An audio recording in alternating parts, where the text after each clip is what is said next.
नमस्कार विद्यार्थी मित्रांनो, मी डॉक्टर किशोर बावडे आणि आपण बघत आहात YouTube channel medical admission guidance. या चॅनलद्वारे मेडिकल ॲडमिशन संदर्भात लागणारी माहिती विद्यार्थी व पालक यांच्या गरजा लक्षात घेऊन वेळोवेळी प्रसारित केली जाते। तर या चॅनल सबस्क्राइब केलं नसेल सबस्क्राइब करा, बेल आयकॉनवर क्लिक करा आणि आपल्या मित्रांना शेअर करा। नीटचा रिझल्ट साधारणपणे 4 जूनला लागलेला आहे, सगळ्यांना माहिती आहे। साधारणपणे निकाल लागल्यानंतर 10 ते 15 दिवसामध्ये काउन्सिलिंग सुरू होती आणि महाराष्ट्राचे काउन्सिलिंग 4 जूनला जर रिझल्ट लागला असेल तर 20 जून किंवा 25 जूनच्या दरम्यान सुरू व्हायला अपेक्षित होतं।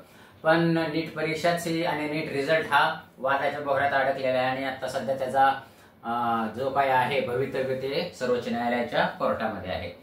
तर सर्वांना आता हे आहे की उत्सुकता आहे की महाराष्ट्राचं काउन्सिलिंग सुरू कधी होणार, अलग लक्षात। तर आजचा व्हिडिओचा विषय तोच आहे आपला की महाराष्ट्र काउन्सिलिंग कधी चालू होणार त्याबद्दल आपण बोलूया। आपल्या सर्वांनाच माहिती आहे का सर्वोच्च न्यायालयामध्ये जे काही नीट संदर्भात सुनावणी आहे त्याचा रिझल्ट त्याची सुनावणी 18 जुलैला आहे। पण 18 जुलैला डायरेक्ट निर्णय होईलच का नाही हे असं आम्हाला वाटत नाही, कारण 18 जुलैला मान्य सर्वोच्च न्यायालय दोन्हीकडच्या बाजू ऐकून घेणार।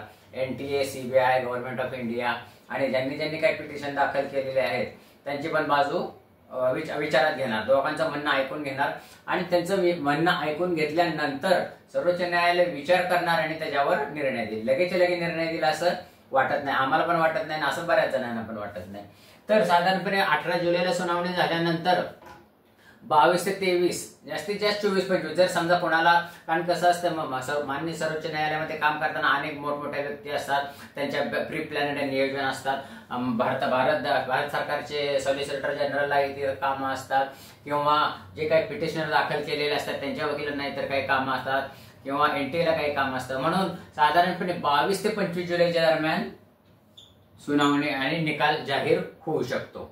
आणि 25 जुलैला जर निकाल जाहीर केला आणि जर समजा स्टे दिला नाही, कुठल्याही परीक्षा किंवा काउन्सिलिंगला स्टे दिला नाही, तर पहिल्यांदा PWD ची नोटीस काढेल MCC म्हणजे मेडिकल काउन्सिलिंग कमिटी। काउन्सिलिंग ही NTA कंडक्ट करत नसते, भारतातल्या मेडिकल ऍडमिशनचं काउन्सिलिंग हे NTA कंडक्ट करत नसते, तर ती एक स्वतंत्र संस्था आहे मेडिकल काउन्सिलिंग कमिटी। तर ती पहिल्यांदा PWD ची नोटीस करेल। PWD म्हणजे पर्सन विथ डिसॅबिलिटी, त्याच्यासाठी साधारणपणे 5 ते 8 दिवस दिले जातील। म्हणजे त्याच्यानंतर 5 ते 8 दिवस म्हणजे 1 ऑगस्टच्या दरम्यान ऑल इंडिया काउन्सिलिंग सुरू होतील। ऑल इंडिया काउन्सिलिंग सुरू झाल्यानंतर आता पद्धत कशी असते, पहिल्यांदा ऑल इंडिया काउन्सिलिंग, नंतर स्टेट काउन्सिलिंग पहिला राऊंड, परत दुसरा राऊंड ऑल इंडिया काउन्सिलिंग, परत दुसरा राऊंड स्टेट काउन्सिलिंग, अशा प्रकारच्या हे असतात, काय म्हणतात त्याला, रोटेशन असतं। लगेच सगळ्याच काउन्सिलिंग भारतामध्ये चालू होत नाही, म्हणजे ऑल इंडियाचं पण लगेच चालू होईल, महाराष्ट्राचं पण चालू होईल, कर्नाटकचं पण चालू होईल। ह्याच्यामध्ये रजिस्ट्रेशन लवकर करू शकतो। मागच्या पण एका व्हिडिओमध्ये मी तुम्हाला सांगितलेले रजिस्ट्रेशन करणं वेगळं आणि काउन्सिलिंग चालू करणं वेगळं, अलग लक्षात। आता कर्नाटक सरकार केरळ सरकारने तर रजिस्ट्रेशन जानेवारी-फेब्रुवारी मध्येच करून ठेवलेले आहेत, अलग लक्षात। तसं एखाद्या वेळेस महाराष्ट्र शासन पण पुढचं काम अगोदर करण्यासाठी रजिस्ट्रेशन लवकर सुरू करू शकतं। म्हणजे साधारणपणे नीट वर जर काउन्सिलिंग वर जर काही स्टे बसवला नाही किंवा रिनीट वर जर निर्णय दिलेला नाही आणि हे आहे योग्य आहे आणि काउन्सिलिंग चालू करता असं जर केलं तर महाराष्ट्र सरकार लगेच रजिस्ट्रेशन चालू करतं।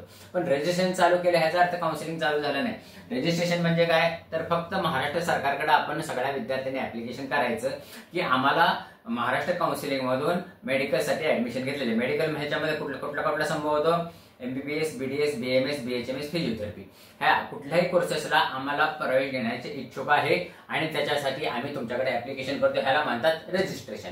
आणि काउन्सिलिंग संबंधी काय, रजिस्ट्रेशन झाल्यानंतर मेरिट लिस्ट लागून प्रेफरन्स भरणे त्याला म्हणतात काउन्सिलिंग। प्रेफरन्स फॉर्म भरणे म्हणजेच कॉलेज चॉईस फिलिंग किंवा तुमच्या भाषेमध्ये कॉलेज देणे त्याला म्हणतात। आणि त्याच्यानंतर मेरिट लिस्ट लागणे आणि त्याच्यानंतर सिलेक्शन लिस्ट लागले ह्याला म्हणतात काउन्सिलिंग। तर रजिस्ट्रेशन लवकर चालू करू शकतं, पण काउन्सिलिंग चालू होणार आहे। काउन्सिलिंग कधी चालू होईल, साधारणपणे कुठलाही अडथळा नाही आला तर ऑल इंडिया काउन्सिलिंग 1 ऑगस्ट दरम्यान चालू होतं आणि ऑल इंडिया काउन्सिलिंग चालू झाल्यानंतर साधारणपणे 8 ते 10 दिवसामध्ये म्हणजेच 10 ते 15 ऑगस्टच्या दरम्यान महाराष्ट्र काउन्सिलिंग चालू होऊ शकतं। तर विद्यार्थी पालक जे काही संभ्रमात आहेत की आता कधी चालू होणार आणि बऱ्याच जणांचे पण फोन आता चालू झाले का, तर अजून कुठलेही काउन्सिलिंग चालू झालेलं नाही, महाराष्ट्राचं रजिस्ट्रेशन पण चालू झालेलं नाही। रजिस्ट्रेशन सुरू झाले ह्या चॅनलतर्फे लगेच चालू सांगता येईल, काउन्सिलिंग सुरू झाले तर ह्या चॅनलतर्फे लगेच सांगण्यात येईल. तर विद्यार्थी व पालक यांनी कुठल्याही संभ्रमात न राहता सध्या तरी 18 जुलैच्या वाट बघावं. 18 जुलै नंतर काय होते साधारणपणे महाराष्ट्र काउन्सिलिंग 1 ऑगस्टच्या पुढे म्हणजे 10 ऑगस्टच्या पुढे चालू होईल असा आमचा अंदाज आहे. तर तुम्हाला काय वाटतं ह्याबद्दल कॉमेंट बॉक्समध्ये निश्चित लिहा, किंवा तुमच्या जर काही शंका असतील त्या पण कॉमेंट बॉक्समध्ये लिहा. त्या कॉमेंट विचारात घेऊन आम्ही पुढचा व्हिडिओ करू. या अशाच माहितीपूर्ण व्हिडिओसाठी ह्या चॅनलला सबस्क्राईब करा, बेल आयकॉनवर क्लिक करा आणि मित्रांना शेअर करा. कारण हा चॅनल मेडिकल ऍडमिशन संपेपर्यंत तुमच्या सोबत राहणार आहे, तुमच्या मदतीला येणार आहे. एवढं बोलून आजचा विषय थांबवतो. जय हिंद, जय महाराष्ट्र.